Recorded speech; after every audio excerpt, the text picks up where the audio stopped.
Good morning everybody, welcome back to the channel. If you haven't already, don't forget to hit that subscribe button and turn them notifications on. Back today and well, the start of a brand new project for me in today's video. So behind me is well, a project Bale trailer. So a bit of an insight, I bought this Bale trailer. It's an Arctic, length 24 foot I think.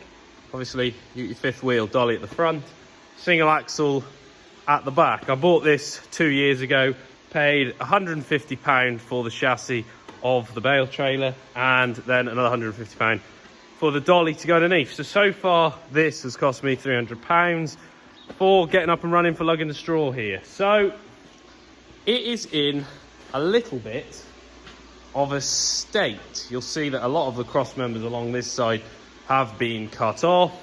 Behind me here there's a few missing. That's because I have actually started this but only just started our video. Just needing around to the other side here.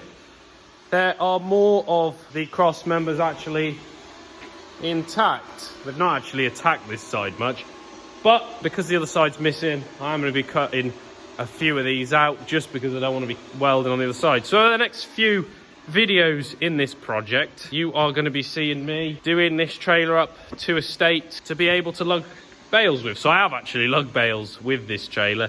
I lugged some of the haylage bales with this last year, but I could only get 6 bales on, and this trailer has got the potential of carrying 22, so that's quite a big difference. But this is going to be a nice little project to crack on with. So cutting our cross members out, I'm leaving these two in because they are differently designed. Look, they're not slotted, whereas these ones are slotted through. So you'll see I've cut 1, 2 and 3 out so far. I'm using a plasma cutter for this, which is this little bit of kit here. Actually this is brand new, I've just bought it for doing this job. So far it's not disappointing. The only problem I'm having a little bit is cutting along the top run up there, just because, well, you'll see here, it's not a very big gap, so it's just taking a little bit of time with the torch. I can get the torch around all the other sides a lot easier, but with that side, I am actually just taking our guide off the torch here. This is lethal bit of kit. But it's very impressive so far. So this plasma cut actually runs wherever it is there. It runs with a compressor, not that one. We got the compressor in the workshop that it runs on. You see we've got the air line coming along there. And then it just plugs into the 16 amp plug, which is just up there. So there's the trailer. It's got a nice headboard on it as such. Nice front greedy board on here. So I'm not going to be altering that too much. The back one, just down here, I have actually got to take that out of here before I cut any more out because I don't want any sparks landing on that plastic tank. The backboard, again, nice and strong, nice shape. This is strong. Sadly, where it's fastened up to isn't very strong anymore. There is quite a bit of movement there. So I'm going to cut this out, renew this piece. Obviously take these old crappy side panels out. Right, you'll see nothing down this side.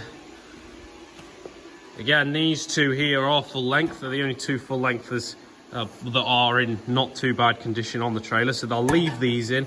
These actually sit above the jacking points anyway, so there's not going to be an awful lot of pressure pushing out on this stage of the trailer. The weight will be pushing here, but it'll actually be suspended on this rather than all the way back here. And then got to take this middle piece, this middle channel section out, and then relay the floor. But so far we're just taking these cross members out and then, well, reassess a bit later on. Here's another one cut out, so we just cut it off our leg here through the slot. I mean, it's awful cutting for neatness, but we can tidy that up once we've got it out. It's just so awkward to get in here to cuts and just literally cutting them out as best as I can. And then off there, just nip around the other side. And again, you can see it was welded onto there. We've cut the welds through and obviously cut our piece up here, so all I do now is just give it a bit of a pull. Give it a bit of a... And then it should just slot out like so. And there's our piece out. And another cross member removed. So, continuing on with the trailer job today. As you'll see, my hair has grown a lot overnight. In fact, I kind of started this trailer in the middle of April, and now we're at the beginning of July, so it is a few months ago. I haven't done anything on it since then. Apart from last night, I did just make a start on moving forward. So the last we saw, we were cutting the steels out from the trailer. I have now got some new steels to go in, as you will see. This is the last one here, leaning up against the side to go in. So that's gonna go on in this section. I've still got to cut this one out. So basically, when I finished what you've just seen, I had trouble with the plasma cutter. So I had to take that back to the shop. It took a little bit of time, and then we've got on with other jobs and so on and so forth. But beautiful British weather today, raining. Thought, you know what, get the trailer in and just try and blitz this today. Try and get as much done as I can. So far, I've slotted most of our steels. This one here is sticking out. It's really tight because it's sitting down. Again, a piece of metal down here, so I've just got to go and fetch a sledgehammer and give that a smack in it. I mean, it's good that it's a tight fit. Front piece is some old pieces that I welded together and made that do. At the end of the day, that part of the trailer's not getting any weight. The weight of the bale will be here, so I'm not too worried about that. It's not bad steel anyway. So what I've basically done is tried to go every other with our new pieces. Obviously here, these are welded into the chassis, so I don't want to start cutting them out, so them two can stay. They're actually full length on the other side. We've just got to extend them off here a little bit, not too much of a problem.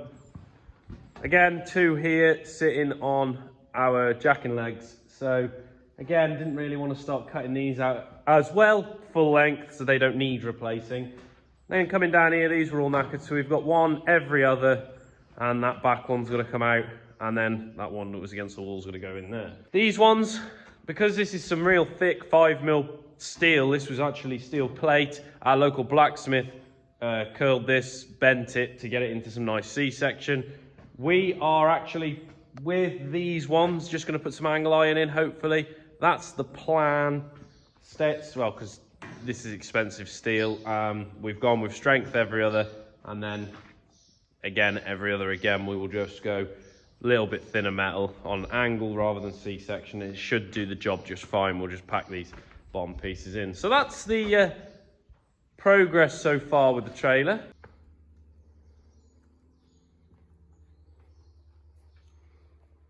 It's got all of our cross members we've got welded in now.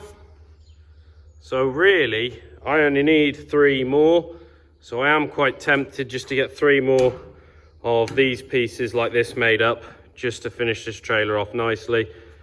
The other side, all these down this side, bar that one just there, are, well, there's 2 at the front actually that are out of line, but the rest here I've lined up perfectly to make this 8 foot. These pieces are a little bit longer than they need to be, so I've got to take 3 inches off of each new piece on that side, which is not too much of a problem. With it being fresh, clean metal, it'll be easy to cut down with the plasma cutter, but you'll just see that I have welded these in today. That one there just welds on to our jacking legs. So that's the current look of the trailer from up on top here. And I've got to say, it's looking a damn sight better now than it did do when we started. It'll be really good just to get these 1, 2, 3 pieces in there. And then that's looking different as well. So next up, with the trailer, got to put a new side piece in, like this one here. And that's basically to take away these edges, because what you don't want is these sticking out as they are now. 2 reasons. One, you're on to catch them in the hedge or something, and then these will bend around.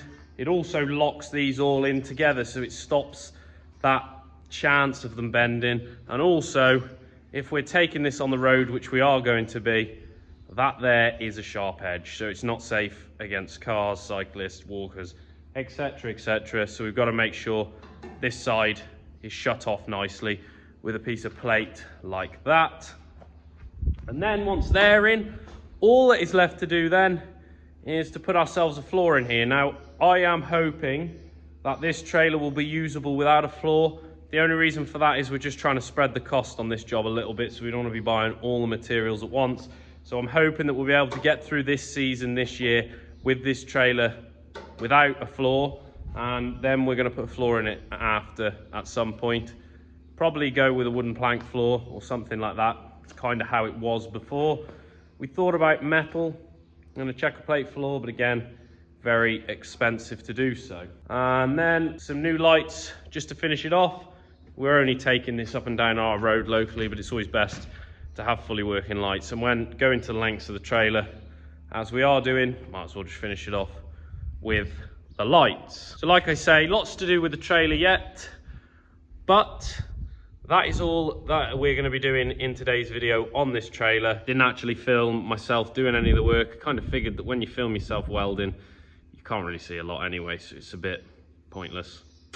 Anyway, that brings us to the end of today's video. I'd like to thank you all for watching. Don't forget to like and subscribe, and we'll see you all in the next one.